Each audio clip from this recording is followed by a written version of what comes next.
di virtual nampaknya saya coba ke Eropa nih, biar bisa cerita juga tentang puasa di Eropa.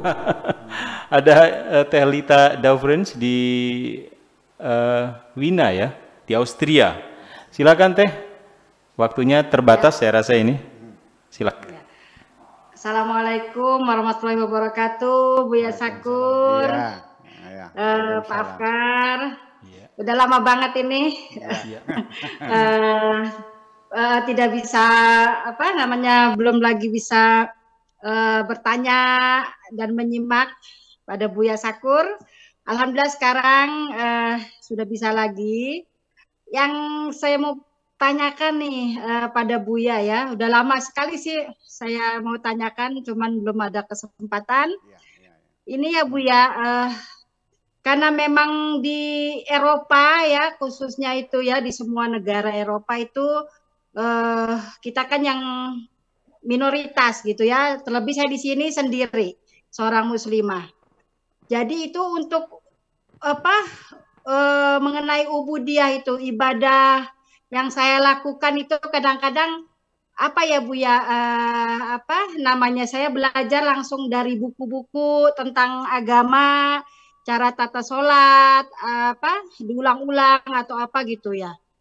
Itu karena di sini kan memang tidak ada masjid atau musola gitu ya Bu ya, untuk saya bisa berjamaah, untuk sholat berjamaah.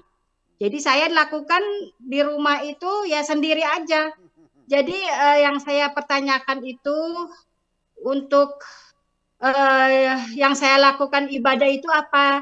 Allah itu menerima ibadah saya atau tidak atau bagaimana gitu Bu ya, dari segi mungkin fikihnya atau apanya saya masih terlalu awam gitu. Jadi ya udah saya pasrahkan saja sama Allah.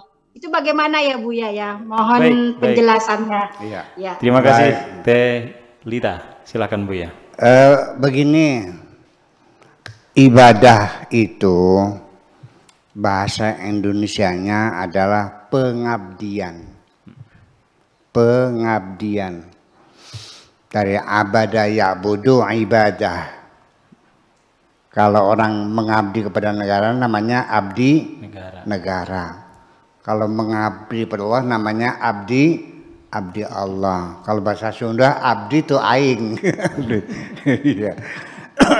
Nah, apa sih pengabdian itu?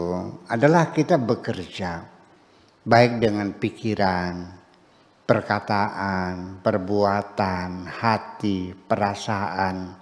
Semuanya kita lakukan untuk diberikan kepada orang atau sesuatu yang menjadi dunungan kita, yang menjadi majikan kita. Ini namanya mengabdi. TKW yang ada di Qatar. Ya dia masak nasi, bikin kopi, nyuci untuk majikannya. Dia lagi mengabdi kepada majikannya dengan imbalan gaji sebulan 3 juta. Itu pengabdian manusia dengan manusia. Nah, kita dalam beragama bahwa pengabdian itu hakikatnya semua kepada Allah Subhanahu wa Ta'ala. Harus kita yakini.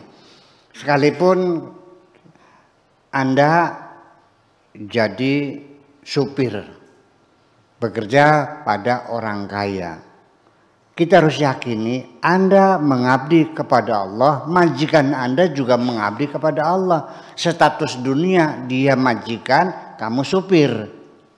Tapi hakikatnya kita semuanya adalah hamba Allah, mengabdi kepada Allah SWT dengan beda posisi, beda peran saja. Hakikatnya kita sama-sama. Karena apa? Karena kita ini sedang bersandiwara di dunia ini dengan peran yang berbeda. Ada yang jadi bos, ada yang jadi babunya, tukang becaknya, sama-sama bermain. Sutradaranya siapa? Ya Allah sutradaranya. Jadi kita bermain untuk sang sutradara. Itu mah sementara di dunia kita punya peran yang berbeda. Hakikatnya kita sama-sama Allah. Jadi sehingga Ibu di Swiss ya, Austria itu, apapun yang Ibu lakukan di sana, banyak baca buku, meningkatkan intelektualitas ibadah. melatih dengan keterampilan-keterampilan, apakah komputer, apakah fashion, apakah macam ibadah. Ya, membantu tetangga yang sakit, ya ibadah. Ada nenek-nenek nyeberang jalan kita tuntun, ya ibadah. Semua kebaikan-kebaikan yang kita lakukan, kalau hati kita tertuju untuk Allah, itu semuanya adalah ibadah. Adapun sholat, ya itu mah seremoni. Seremoni mah ibaratnya kayak apel. Ya, tentara itu apel 2 kali, pagi dan sore. Ya, hormat, gerak gitu aja. Itu mah seremoni. Seremoni penting gak? Ya penting, jangan bilang gak penting, sama penting juga gitu kan. Tetapi itu mah lakukan sesuai dengan kemampuan kita. Jadi kalau nggak ada musola, ya udah nggak usah mikirin bikin musola, ngapain? Ya udah aja, di rumah juga bisa, ya kan di kamar juga bisa, ya kan begitu. Ya tapi kalau pengen sholat berjamaah ya di ibu kota mesti ada di sana, di dekat kedutaan itu selalu ada sholat berjamaah. Tapi kan jauh tempatnya, kan begitu. Saya juga sama. Saya tinggal di Rotterdam. Kalau pengen beli daging kambing ya potongan Islami, Muhammadin gitu, belinya di Amsterdam. Ya di situ nggak ada. Ya udah kan gitu. Jadi kita sendiri ketika kita hidup di negara di Eropa seperti itu, ya kita jangan memaksakan harus semuanya serba sempurna, nggak mungkin dong. Ya sekarang kita di Eropa makan, iya restoran betul, tapi kan wajahnya bekas goreng kan nyampur dengan bekas goreng babi dan segala macam. Ya udah nggak usah dipikirin tuh, yang penting asal jangan kelihatan babinya aja. Ya kalau gitu, nah kita nggak bisa hidup dong. Ya terus masuk juga sholat kiblat ini ya, dari dari Swiss, Austria, menghadap Ka'bah. Nggak mungkin dengan mata telanjang kita bisa persis tepat sasaran ke Ka'bah, nggak mungkin. Ya, yang penting ada batas toleransi yaitu 20 derajat. Nyimpang dikit nggak apa-apa, yang penting arah kiblat. Makanya nanti sholatnya jangan mustaqbilal Ka'bati, tapi mustaqbilal kiblati, menghadap kiblat. Kalau Ka'bah masih persis lah. Iya. Nah, mengucapkan mustaqbil Ka'bah itu untuk orang yang sholat di Masjidil Haram, karena kelihatan Ka'bahnya. Nah itu. Kemudian lagi, sampai barangkali musim dingin, masa 5 kali kita berwudu, kan bisa sakit. Ya kan? Ya diangetin. Tapi gasnya nggak ada, ya sudah tayamum. Boleh tayamum dan keadaan dingin boleh kok. Iya. Semacam itu kan gitu.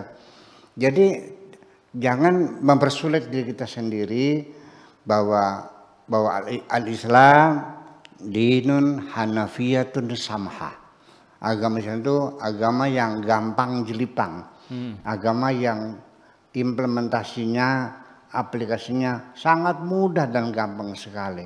Percayalah Bu, bahwa Tuhan tidak akan pernah menyuruh kita di luar kemampuan kita. Pasti dalam kemampuan kita. Kalau nggak mampu, lapor ya Allah, lapor nggak mampu. Selesai gitu aja kok. Iya, ya makasih gitu aja. Baik, demikian Teh-Lita Devrens di Austria. Sudah beberapa yang disampaikan Buya Syakur. Mudah-mudahan menjadi tambahan pencerahan.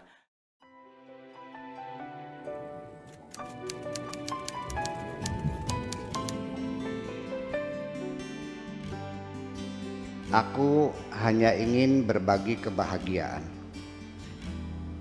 dan tidak menggurui siapapun. Terlalu sulit bagiku untuk menyalahkan siapapun.